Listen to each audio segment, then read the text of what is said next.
Il y a un moment de silence, presque imperceptible, où l'âme commence à murmurer quelque chose que le monde qui vous entoure ne peut entendre. Vous avez l'impression d'avoir été déconnecté de tout ce qui vous procurait auparavant une certaine joie. Rien n'a changé, extérieurement. Les mêmes chansons continuent de jouer, les mêmes personnes vous entourent toujours, les mêmes lieux sont toujours à votre disposition, mais quelque chose en vous semble s'être brisé. Comme si un pont s'était effondré entre vous et ce qui avait auparavant un sens. Et c'est dans ce vide intérieur que vous commencez à vous demander, en silence, pourquoi plus rien ne me touche? Pourquoi plus rien ne me touche? Pourquoi je regarde les choses et elles ne me disent plus rien? Pourquoi le goût des aliments a-t-il perdu son charme?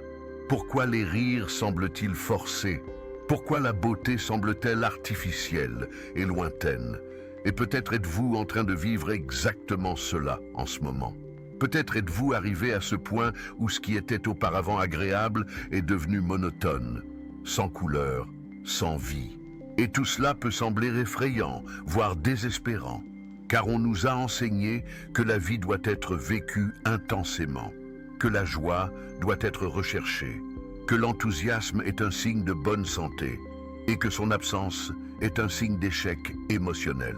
Mais si tout ce que vous ressentez, ou plutôt ce que vous ne ressentez plus, n'était pas une erreur, et si cette apathie était en réalité une invitation subtile à quelque chose de plus profond, de plus authentique, de plus vrai, la plupart des gens, lorsqu'ils sont confrontés à cette perte de plaisir, s'empressent d'essayer d'y remédier.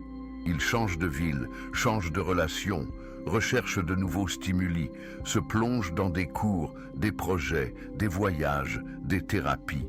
Tout cela dans une tentative presque désespérée de retrouver ce qu'elles ressentaient auparavant. Mais si le problème ne résidait pas dans le manque de stimuli, mais dans la logique même avec laquelle nous recherchons ces stimuli.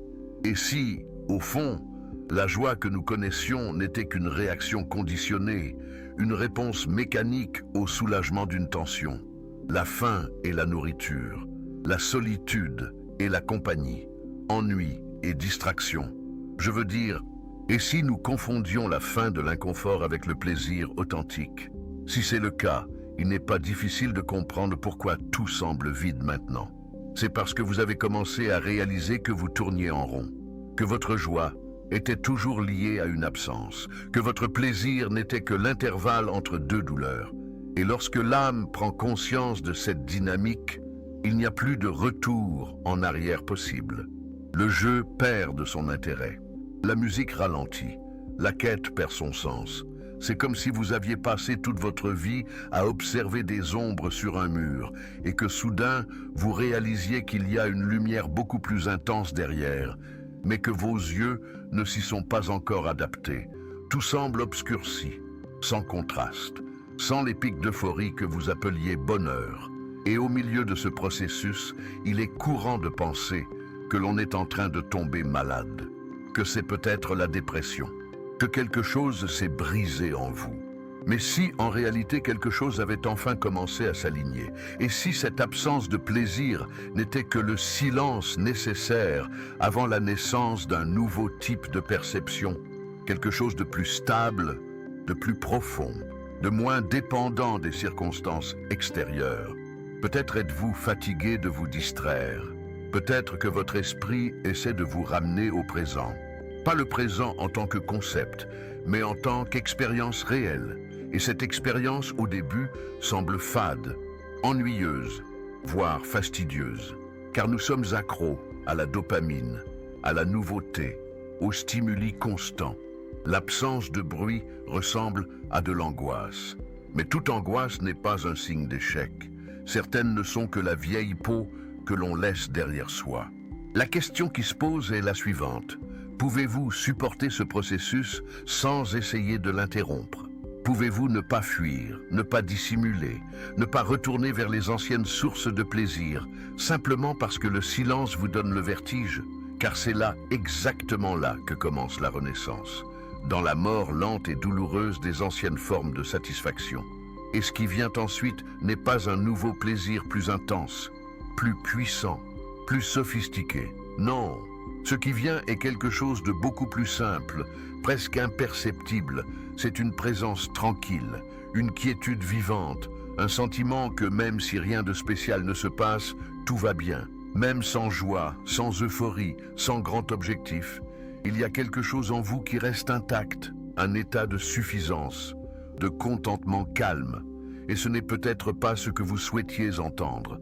Peut-être êtes-vous venu ici en espérant trouver une formule pour raviver votre enthousiasme d'antan.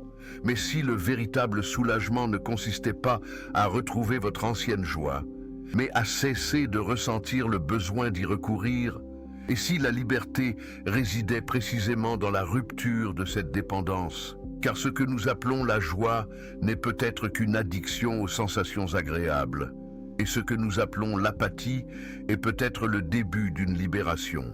Si cela vous a touché d'une manière ou d'une autre, si cette vidéo vous dit quelque chose que vous avez toujours ressenti mais que vous n'avez jamais su exprimer, envisagez de vous abonner à cette chaîne. Nous abordons des sujets dont personne ne parle, des sujets qui n'ont pas de réponse simple, mais que tout le monde ressent à un certain niveau. Et si ce type de réflexion vous aide à respirer un peu plus profondément, alors cela pourrait être un bon endroit pour vous attarder un peu plus longtemps. Il y a un moment dans ce processus où vous commencez à réaliser qu'il n'est plus possible de se tromper. Vous essayez même, par impulsion, de rechercher un ancien plaisir. Vous mettez une chanson qui vous donnait des frissons. Vous allez dans un endroit qui vous a déjà apporté la paix. Vous lisez un livre qui vous touchait auparavant. Mais tout semble étrange maintenant, comme si les choses avaient perdu leur odeur, leur goût, leur chaleur. Comme si ce qui vous apaisait auparavant n'était plus qu'un décor vide. Comme une vieille photographie d'une époque qui ne peut plus être vécue de la même manière. Et vous vous demandez si vous avez perdu quelque chose, si c'est vous qui vous êtes perdu, s'il est encore possible de ressentir à nouveau. Mais plus vous essayez de revenir en arrière, plus ce qui était naturel auparavant semble s'éloigner. Car il ne s'agit pas de revenir. Il n'y a pas de retour possible lorsque la conscience s'élargit, lorsque vous voyez ce que vous avez vu, lorsque vous ressentez ce que vous avez ressenti. Lorsque vous percevez ce qui auparavant passait inaperçu, l'ancien perd de son pouvoir. La matrice se brise. L'illusion ne convainc plus. C'est comme essayer de rire d'une blague que vous avez déjà entendue 1000 fois. L'enchantement s'épuise. Et à la place de cet enchantement apparaît ce que beaucoup confondent avec la dépression, mais qui n'est peut-être que la maturité émotionnelle qui se profile à l'horizon. La fin des illusions peut sembler être la fin de la joie, mais ce n'est que la fin d'un cycle. Le cycle de la recherche aveugle, de l'excitation forcée, du plaisir comme seule mesure de valeur. Lorsque cela s'effondre, que reste-t-il? Une immensité, un vide. Et ce vide fait peur. Il fait peur parce que nous avons appris à le craindre. Nous avons été formés à l'éviter à tout prix. Une journée d'ennui est déjà considérée comme un échec. Un après-midi sans but semble être le signe que quelque chose ne va pas. Mais et si le vide était nécessaire? Et si le vide n'était pas une absence de vie, mais un espace fertile pour un autre type d'expérience? La plupart des gens comblent le vide avec n'importe quoi. Ils achètent, mangent, boivent, publient, courent, ont des relations sexuelles, parlent, s'occupent. N'importe quoi fait l'affaire, tant que le silence ne s'installe pas, tant que l'inconfort ne s'installe pas. Mais que se passe-t-il lorsque vous cessez enfin de fuir? Lorsque vous acceptez de vivre avec ce vide sans essayer de le combler par des distractions? Au début, cela ressemble à une douleur physique, comme si votre corps ressentait le manque de dopamine, comme si votre poitrine se serrait, mais petit à petit, quelque chose change. La douleur devient présence, la présence devient acceptation, et l'acceptation devient espace. Un espace intérieur dans lequel, pour la première fois, vous pouvez peut-être simplement être, sans avoir à prouver quoi que ce soit, sans avoir à produire quoi que ce soit, sans avoir à ressentir quoi que ce soit de spécial. Juste être, respirer, vivre, observer. Il se produit alors un renversement subtil, mais puissant. Vous cessez d'être le personnage qui doit être heureux tout le temps, et vous commencez à vous voir comme quelqu'un qui peut simplement exister, même sans raison apparente. Et cela, aussi paradoxal que cela puisse paraître, apporte un profond soulagement, car l'exigence d'être bien tout le temps est, en soi, une forme de torture. Il est épuisant de devoir faire preuve de vitalité lorsque le corps réclame du repos. Il est cruel de devoir être toujours inspiré lorsque l'âme réclame le silence. Il est pénible de feindre l'enthousiasme alors que tout ce que l'on souhaite, c'est se reposer. Et cette pression ne vient pas seulement de l'extérieur. Souvent, c'est vous-même qui vous imposez cette exigence. C'est vous qui vous reprochez de ne pas être heureux. C'est vous qui pensez que vous devriez ressentir davantage. Et cette exigence envers vous-même ne fait qu'aggraver la situation. Mais et si, pour la première fois, vous vous autorisiez à ne pas vous forcer à ressentir ce que vous ne ressentez pas? Et si vous acceptiez cette période de creux émotionnel comme faisant partie du chemin, comme faisant partie de votre maturation? Car c'est peut-être précisément ce qui est en train de se produire. Peut-être êtes-vous en train de mûrir sans même vous en rendre compte. Peut-être que votre âme cesse de chercher à l'extérieur ce qui ne peut venir que de l'intérieur. Et cela est déroutant, bien sûr, car nous vivons dans une société qui nous enseigne que tout se trouve à l'extérieur. L'épanouissement, la joie, la plénitude. Mais lorsque vous réalisez que ces choses ont toujours été des projections, vous commencez à revenir, pas vers l'ancien monde, mais vers vous-même, vers un mode de vie plus silencieux, plus honnête, plus complet. Et oui, au début, tout semble fade. Le coucher de soleil qui vous émut auparavant semble désormais ordinaire. La conversation qui vous stimulait auparavant semble désormais répétitive. Les projets perdent de leur force, les rêves perdent de leur éclat. Mais ce n'est peut-être pas parce que la vie a perdu sa beauté. C'est peut-être parce que vous avez commencé à voir au-delà des apparences. Et lorsque vous commencez à voir la réalité sans artifice, il est normal qu'elle vous semble crue, directe, dure. Mais ce n'est qu'une question de temps. Le temps nécessaire pour que vos yeux, peu habitués à l'excès de luminosité, s'adaptent à la lumière naturelle de l'existence. Et lorsque cela se produit, lorsque vos sens se réorganisent, vous commencez à remarquer quelque chose de nouveau, une subtilité, un rythme plus lent, plus interne, plus organique. C'est comme découvrir une nouvelle couche de la vie, quelque chose qui a toujours été là, mais que vous n'aviez jamais remarqué parce que vous étiez trop occupé à essayer d'être heureux. Et c'est peut-être à ce moment-là qu'une nouvelle forme de joie commence à naître. Pas cette joie euphorique, bruyante, théâtrale, mais une joie qui vient du calme, de la présence, de la communion avec ce qui est. Une joie qui n'a pas besoin de justification, qui n'exige pas de public, qui ne dépend pas de conquête. Elle se produit simplement, comme un souffle léger, comme une brise par une journée ordinaire, comme un soupir qui surgit de nulle part et remplit tout. Et lorsque ce type de joie commence à se manifester, vous comprenez que vous n'avez pas perdu la capacité de ressentir. Vous étiez simplement en train de faire le vide. Vous traversiez simplement la nuit noire de l'âme. Et ce n'est pas grave si vous êtes encore en train de la traverser. Ce n'est pas grave si vous êtes encore confus, sans direction, sans réponse. Car parfois, le plus important n'est pas de comprendre, mais de persévérer. Persévérer avec ce qui est, sans courir, sans exiger, sans essayer de colorier ce qui est gris. Juste persévérer, c'est déjà un acte de courage immense. Et si vous êtes arrivé jusqu'ici dans la vidéo, si vous suivez ce chemin mot à mot, c'est parce que quelque chose en vous reconnaît ce processus. Et si vous le reconnaissez, c'est parce que vous en faites partie. Alors, dites-moi, vous sentez aussi que tout est devenu plus silencieux à l'intérieur, que le bruit de la vie ne vous enivre plus comme avant? Si oui, commentez simplement ci-dessous. Je suis aussi dans ce silence. Cela peut sembler peu, mais vos mots peuvent aider quelqu'un à se sentir un peu moins seul maintenant. Parfois, tout ce dont nous avons besoin, c'est de savoir que quelqu'un traverse la même obscurité en silence. Lorsque vous commencez à comprendre que ce silence intérieur n'est pas un défaut, mais une traversée, quelque chose en vous s'apaise. Même si la surface de l'esprit reste agitée, même si les pensées insistent pour revenir à l'ancien connu, Le centre commence à s'établir dans un endroit plus profond, plus calme, plus vrai. Et à ce stade, vous commencez à réaliser qu'il n'est plus possible de vivre comme avant. Non pas parce que le monde a changé, mais parce que vous avez changé.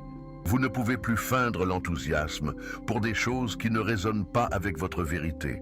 Vous ne vous adaptez plus aux conversations superficielles, aux fêtes bruyantes, aux routines mécaniques. Vous ne trouvez plus refuge dans la consommation, l'excès, la performance. Et même si cela entraîne une certaine forme d'isolement, vous sentez au fond de vous que vous n'avez pas d'autre choix que d'être honnête avec vous-même, car l'âme, une fois éveillée, ne se rendort plus.